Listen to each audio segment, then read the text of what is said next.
தீபா மதியழகன். நான் மேட்டூரிலிருந்து வருகிறேன். ஒரு தனியார் பள்ளியில் ஜெம்ஸ் இன்டர்நேஷனல் மெட்ரிகுலேஷன் பள்ளியில் தமிழ் ஆசிரியராக பணியாற்றி வருகிறேன். தமிழினி என்ற புத்தகத்தில் இணை ஆசிரியராக இணைந்து பணியாற்றி வருகிறேன். நான் எடுத்துள்ள தலைப்பு பெண் என்ற தலைப்பில் எடுத்துள்ளேன். பிறந்து சிறந்த மொழிகளுக்கு மத்தியில் சிறந்தே பிறந்த அன்னை தமிழை வணங்கி கவியரங்க நாயகருக்கும் என் சக கவிஞர்களுக்கும் தமிழ் விழா எடுத்திருக்கும் யாவரும் கேளீர் தமிழ் மன்றத்தின் சார்பாகவும் அவை நிறைந்த அனைவருக்கும் சிரம் தாழ்ந்த என் வணக்கத்தை தெரிவித்துக் கொள்கிறேன். பெண், கருவறையில் உனை சுமந்து தினம் தினம் நான் மகிழ்ந்தேன். பட்டு போன்ற உன் பாதத்தால் எட்டி நீ உதைக்கையிலே தொட்டு தினம் நான் ரசித்தேன். ஆனால் தொந்தரவாய் என்னலையே, பல நாட்கள் தூக்கமிழந்தேன். உன்முகம் பார்க்க ஆவல் கொண்டேன். நீ பிறந்த அந்த கணம் நான் தாயானேன் என் மகனே. பட்டுச்சட்டை போட்டு தினம் பார்த்து பார்த்து நான் ரசித்தேன் என் மகனே. தரையில் நீ நடந்தால் உன் பாதம் வலிக்குமென்று என் இடுப்பில் உனை இடுக்கி நான் நடந்தேன் என் மகனே. விளையாட நீ சென்றால் ஈயெறும்பு தீண்டுமென்று நிலவையே விளையாட உன்னருகே நான் அழைத்தேன் என் மகனே. 10 மாதம் நான் சுமந்தேன் என் மகனே. தினமுந்தன் அப்பா தோளில் சுமந்தார் என் மகனே. தரையில் உறங்க வைத்தால் உன் தேகம் வலிக்கும் என்று மார்மீது போட்டணைத்து உனை உறங்க வைத்தேனே என் மகனே.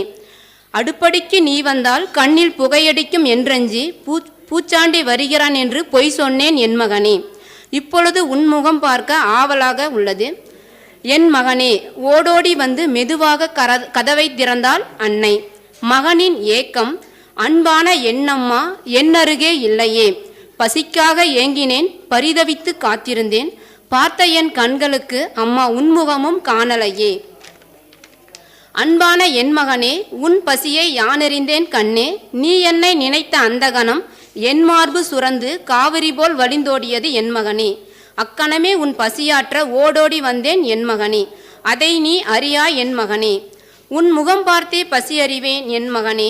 அடுத்த வேளை உணவிற்காக 10 பாத்திரம் தேய்த்து ஊதியம் வாங்க நான் சென்றேன் என் மகனே. என்னை பிரிந்து நீ தவித்ததை நான் உணர்ந்தேன் என் மகனே. இது சாதாரண பந்தம் அன்று, தொப்புள் கொடி பந்தம், கலங்காதே என் மகனே. தாலாட்டு பாடிடுவேன், நான் உறங்க மறந்திடுவேன் என் மகனே. என் ஆடையை இறுக கட்டி தன் பசியை தாங்கிடுவேன். நீ பசியென்று வரும்பொழுது சற்றும் தயங்காமல் புன்னகையுடன் பசியாற்றுவேன் என் மகனே. இவ்வாறு வளர்த்தேனே என் மகனே. ஆனால் இன்று உண்ண உணவின்றி இருக்க இடமின்றி தெருவில் உறங்குகிறேன் என் மகனே. இதையும் உனக்காக பொறுத்து கொள்கிறேன் என்று கூறுபவள்தான் தாய். இந்த தாயின் தியாகத்தை தரணியும் போட்டுமன்றோ. அந்த அன்னையின் பாசம் விண்ணையும் மிஞ்சுமன்றோ. இன்னல்களை உடைத்து பின்னல்களை பிரித்து குடும்பத்தை இணைத்து குத்து விளக்காய் ஒளிர்பவள்தான் பெண். பெண்மையை போற்றுவோம். வாய்ப்பளித்துமைக்கு நன்றி கூறி விடைபெறுகிறேன். நன்றி, வணக்கம். எல்லாருக்கும் ஒரு வேண்டுகோள்.